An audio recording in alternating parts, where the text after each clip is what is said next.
নমস্কার বন্ধুরা, রান্নার রং বাড়িতে সকল বন্ধুদের স্বাগত জানিয়ে আবারও শুরু করছি আজকের রেসিপি একটা মাছের রেসিপি।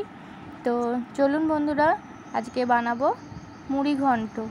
তো তার জন্যই প্রথমেই নিয়ে নিয়েছি, দেখুন এই যে দুটো কাতলা মাছের মাথা, একটাই মাথা, এখানে মাথাটা আধখানা করে নেওয়া হয়েছে, তাতে নুন হলুদ মাখিয়ে নিচ্ছি ভালো করে। আর কি কি নিচ্ছি দেখিয়ে দিই একটু। এখানে হচ্ছে গোবিন্দভোগ চাল, তেজপাতা, এখানে নিচ্ছি আলু, গাজর, কাজু, কিশমিশ পরিমাণ মতো নেবেন।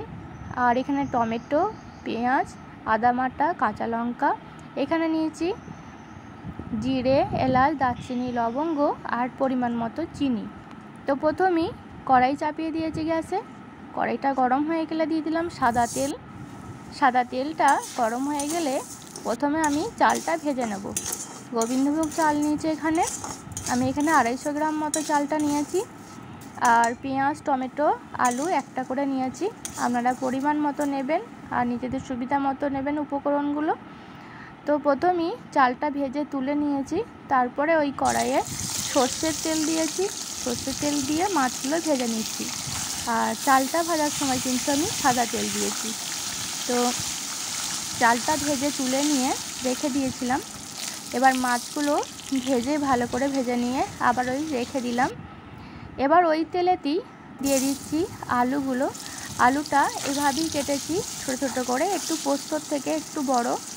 আর গাজর আপনারা যেমন খুশি করে কেটে নেবেন। এবার আলু আর গাজরটা একটু নুন দিয়ে ভালো করে ভেজে নেব, যাতে সেদ্ধ হয়ে যায় অনেকটা পরিমাণ। তো এই ভাজার সঙ্গেই এবার আমি সব মশলাগুলো একে একে দিয়ে দেবো। দিয়ে দিচ্ছি গোটা জিরে, এলাচ, দারচিনি, লবঙ্গ আর পেঁয়াজ, টমেটো, আদা বাটা, কাঁচা লঙ্কা দিয়ে মশলাগুলো দিয়ে ভালো করে কষিয়ে নেব। মশলা আর সবজি দিয়ে ভালো করে কষানোর পর দিয়ে দিচ্ছি গুঁড়ো মশলা, জিরে গুঁড়ো, হলুদ গুঁড়ো আর 1/2 চামচ মতো গরম মশলা গুঁড়ো দিয়ে ভালো করে কষিয়ে নেব। এটা যতক্ষণ না পেঁয়াজটা একটু নরম হয়ে যায় ততক্ষণ এটা কষিয়ে নেব। তারপরে দিয়ে দেবো কাজু আর কিশমিশ আর তেজপাতা দিয়ে এটাও আমি একটু ভালো করে কষিয়ে নেওয়ার পর দিয়ে দেবো ভাজা মাছ। যে মাছের মাথাটা ভেজে রেখেছিলাম সেটা একটু ভেঙে নিয়েছি। তো ভেঙে এবার মশলার সঙ্গে দিয়ে দিলাম, দিয়ে একটু কষিয়ে নেব। তাহলে এর টেস্টটা কিন্তু আরও বেড়ে যাবে। আর যেহেতু একটু অল্প মশলায় তৈরি, তাই কিন্তু মাছটা দিয়ে দিলে এইভাবে করলে ভালো লাগবে। তো তারপরেই মাথাটা কষানোর পর দিয়ে দেবো ভাজা গোবিন্দভোগ চালটা, যেটা আগে থেকে ভেজে রেখেছিলাম। তো বন্ধুরা, অনেক রকম করেই মুড়ি ঘন্ট করেছেন, একবার এরকম করে দেখবেন, খুবই ভালো লাগবে।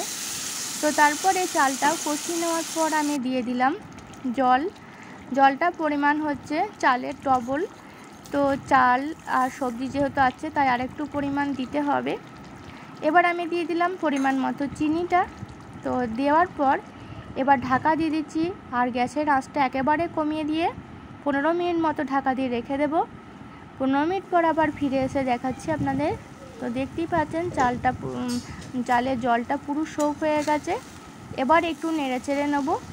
যদি এই সময় যদি না সেদ্ধ হয়, অনেকের সেদ্ধ নাও হতে পারে, কারণ সবজি আর চালের পরিমাণ যদি বেশি হয়ে যায় তাহলে অনেক সময় জলের পরিমাণটা অ্যাডজাস্ট হয় না, তখন এই সময় অল্প জল দিয়ে আবার ঢাকা দিয়ে দিতে পারেন। তো আমার যেহেতু সব সেদ্ধ হয়ে গেছে, তাই আমি একটু নেড়েচেড়ে দিয়ে দিলাম ঘি 1 চামচ মতো ছড়িয়ে। তো আমার এই মুড়ি ঘন্টটা রেডি হয়ে গেল। তো বন্ধুরা, আপনাদের কেমন লাগলো ভিডিওটি অবশ্যই জানাবেন। আর এরকম মুড়ি ঘন্ট ভালো লাগলে বানিয়ে নেবেন বাড়িতে। ভালো লাগলে লাইক করবেন, পাশে থাকবেন।